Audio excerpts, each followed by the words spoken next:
we have a special guest for today's podcast. Please welcome Theo Jang. Okay, he's really into it. He's a bit out of control right now. So I'm gonna go ahead and break down today's topic, today's itinerary.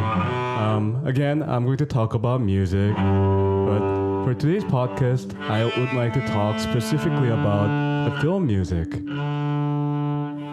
Theo, it's your... Take it easy. I'm just playing a very advanced piece from the Punch Drunk Love.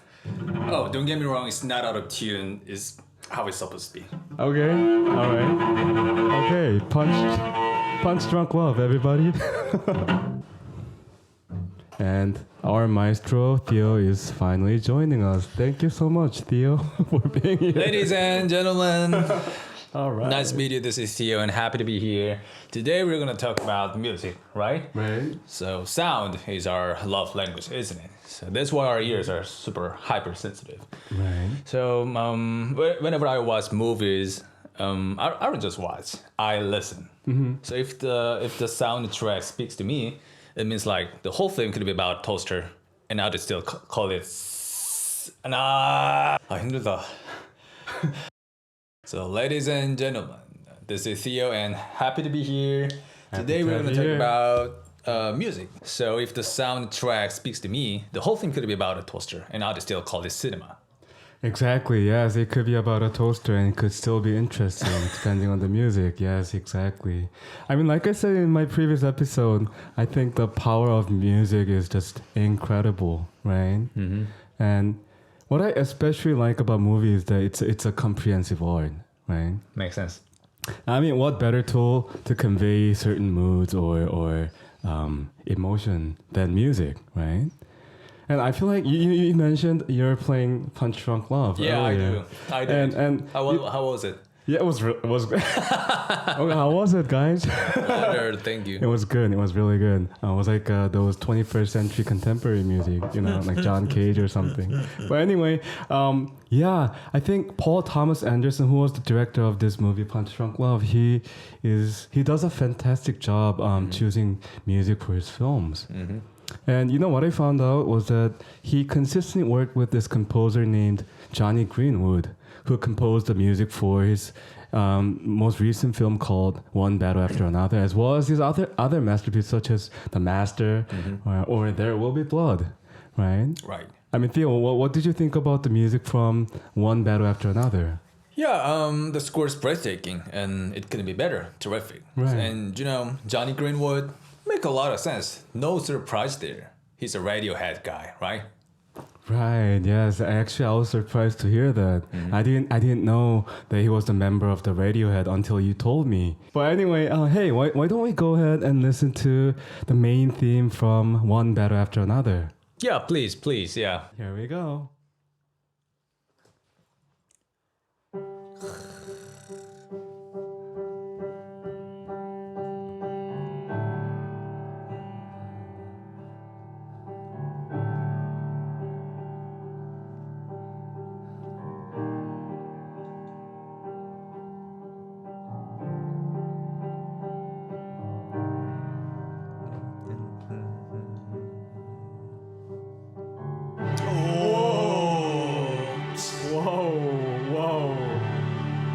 This is insane. This is crazy. Wow. 27 seconds and like, boom.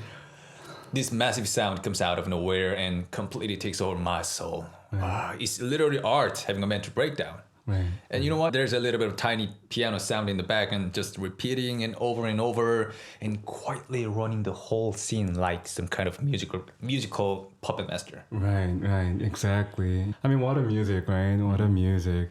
I mean, you mentioned the piano. I really like how it starts with the simple melody on the piano, and then all of a sudden, on 27 seconds in, this massive orchestra joins in rather passionately, the string section, and then wow, we are instantly transported to the world of Paul Thomas Anderson and One Battle After Another. Yeah, right? completely mind-blowing. Yeah. Let's hit one more track. It just popped into my head.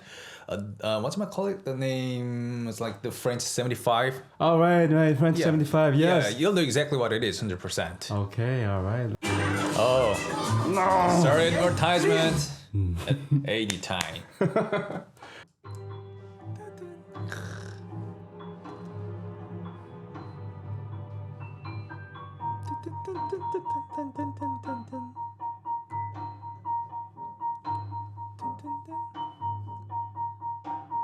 Oh wow. Oh wow. I think P.T. Anderson has this his way of using this percussive sound, even in his other films, right? Yeah, exactly. Right. And I think from this track, I could hear maybe a prepared piano, from that of John Cage. This definitely adds that kind of that tension and suspense to the story, suspense, right? Yeah, you can say that again. Yeah. He knows exactly how to weaponize sound like this. When it's paired with the right visuals, it's boom, bam. It's gonna be the most emotionally devastating thing you'll ever hear. Right. You can hear the same kind of uneasy and haunting sound all over Punch Drunk Love. Oh wow, Punch Drunk Love, Punch Drunk Love. That's actually my favorite film by P.T. Anderson. Oh yeah. Yeah, I actually rewatched it for the first time in I don't know, almost 20 years, I think, recently. Oh yeah. There you go. Yeah, who wouldn't know that masterpiece? Honestly, I'd call it my favorite PTA film of all time. It's the most beautiful and uniquely directed work in his whole career.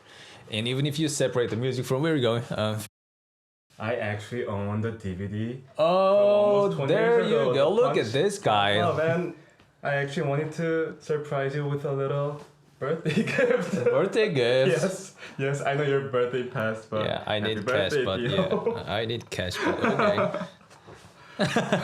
Good enough. Yeah. Oh my God, look at that.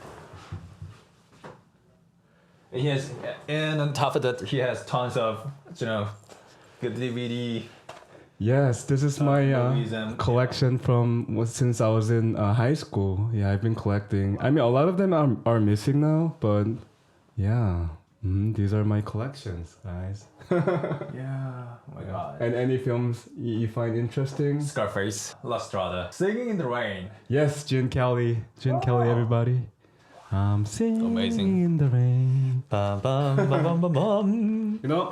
I feel like this movie is one of P.T. Anderson's earlier films, and he really proved what he is capable of, right? I mean, the guy is a genius. And I feel like for this movie, if you just read the script, it's not very interesting. It could be the most tedious films, but what P.T. Anderson does is fascinating. He turns everything very interesting, and he did it by having something unexpected happen to the character every cut, every 5 seconds. So it keeps the audience engaged, and there is no time to get bored. You know what I mean? Well, anyway, Yeah. Sorry, I lost you. I was just locked into. Look at this one. Yeah. Oh, anyway, yeah. But anyway, go ahead. And like you said, the music you played on the cello earlier. The music is crazy. I think Jon Brion composed the music for this, not Jonny Greenwood. But you remember that scene? It's actually one of my favorite scenes from this movie, where Adam Sandler goes to Hawaii to meet this girl, and the music, the melody goes something like. Da da da da da da da da da da da da da da da. You know that music? Remember that music? What the hell is that? You don't remember the music? Yeah. I think it's da da da da da da. Oh no! So it start. Okay, why don't we just go ahead and look at the scene together? Yeah. Please, let's do it. yeah. Yes. All right.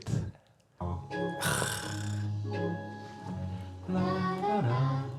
Yeah, you're this is what I'm talking about.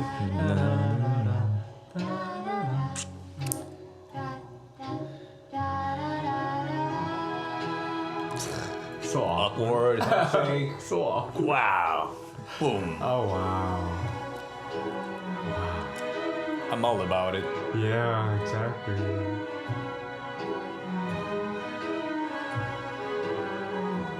Good kiss. Yeah, definitely. I gotta learn how to do it. I gotta learn too. Yeah. Oh wow. throughout the entire film, I think I rooted for Adam Sandler. He did an amazing job as an actor. Yeah, same right? here. We were on the same boat. Yes, exactly, right? Like I could almost see myself in him. but Seriously? Yeah, a little. Yeah, I mean, wow. How does a human being direct something like this? So I was like, oh, speechless. You could do it. I hope so, yeah. Yes.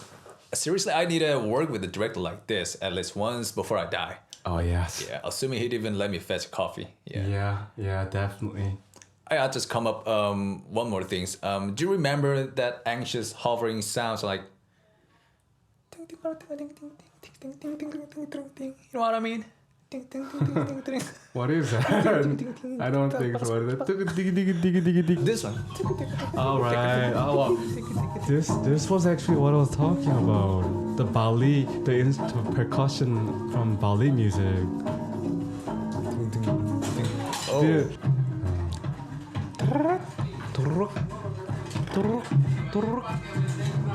Dude, these are all like prepared piano. Yeah. This is what they call polyrhythm. It's when the rhythm is intentionally misaligned. Like the music is, arguing with itself. Right. The percussions feels offbeat on purpose, never fully landing where you would expect. Right. So there's no release, no resolution, and just constant tension. So your brain keeps trying to lock onto a pattern, but it keeps slipping away. Right. So that's why it creates this beautiful kind of anxiety. Yeah. You got tired? But little bit. There's one more scene that I want to explore, and it's actually my favorite scene. What's that? From this entire film? And you know the scene where Adam Sandler goes up to this mattress guy, and he finally has a love in his life, and he finally channels that anger not towards himself but towards the very person who's threatening to hurt that love. And I found the dialogue in that scene is very powerful, Oh, you mean the ending, the showdown between Hoffman and Adam Sandler? Exactly, yes. The mattress guy, the Philip Seymour Hoffman, right? Yeah. I have so much strength in me, and you have no idea. Yes. I have a love in my life. It makes me stronger than anything you can imagine. I would say that's that mattress man. Mattress man? Mattress man. That's mattress man. I mean, yeah, exactly. That's what I'm talking about, right? I love that dialogue. You know who I am. Such a powerful... Yeah, exactly. Yes, sir. Oh, wow. We know our stuff. Yeah, we really do. It's an art like this always pull me down a rabbit hole. So especially when I come across a masterpiece like this one. So my dream isn't just to act. I want to create films and music like this. And technically, the visuals that blend music and cinematography in the best possible way. So when they come together, they lead people to this catharsis.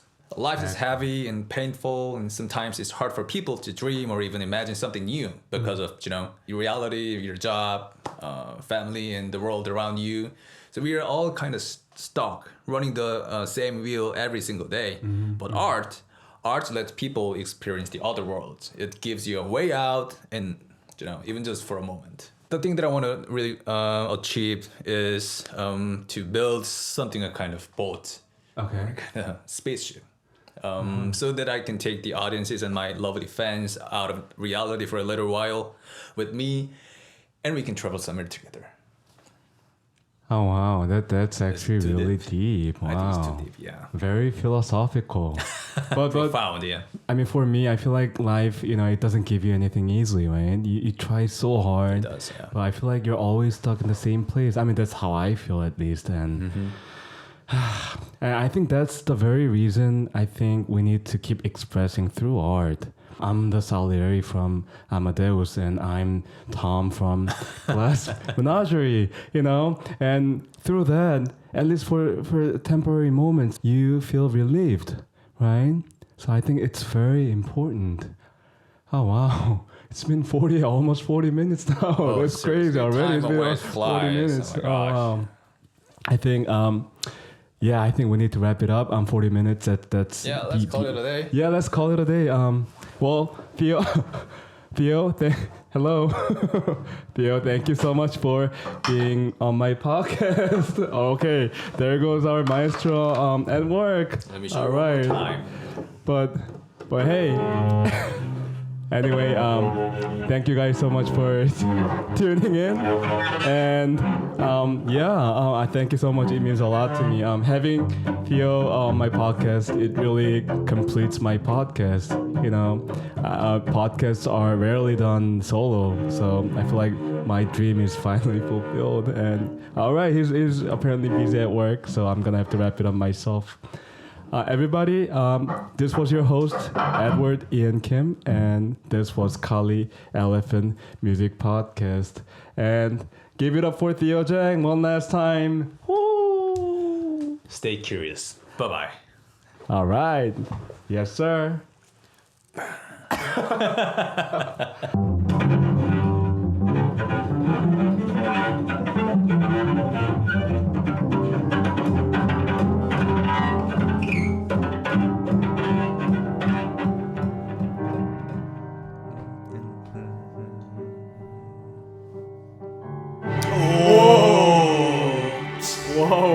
Whoa.